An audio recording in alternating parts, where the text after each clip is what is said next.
गृहनिर्माण आणि शिक्षण क्षेत्रातल्या नव्या प्रकल्पांमुळे दिल्लीकरांचं आयुष्य सुखकर होईल. विकास कामांची पायाभरणी आणि उद्घाटन समारंभात पंतप्रधानांनी व्यक्त केला विश्वास. गेली 10 वर्ष दिल्लीकरांनी आपदा सहन केली. शाळांची गुणवत्ता आणि यमुना प्रदूषणावरून मोदी यांचा आप सरकारवर निशाणा. क्रांतीज्योती सावित्रीबाई फुले यांची आज 194वी जयंती. देशभरातून अभिवादन, राज्यात विविध कार्यक्रमांचं आयोजन. सावित्रीबाईंचं स्मारक केवळ प्रतिकात्मक न राहता त्यांच्या विचारांवर चालणाऱ्या सक्षम महिला घडवण्यासाठी वचनबद्ध. नायगाव इथल्या कार्यक्रमात मुख्यमंत्र्यांचं प्रतिपादन. आदिवासी मुलांमधली क्रीडा कौशल्य विकसित करण्यासाठी त्यांना उत्तम प्रशिक्षण सुविधा द्याव्यात.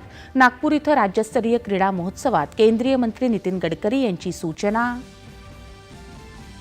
परकीय गुंतवणूक आकर्षित करण्यात महाराष्ट्र सातत्यानं अग्रेसर.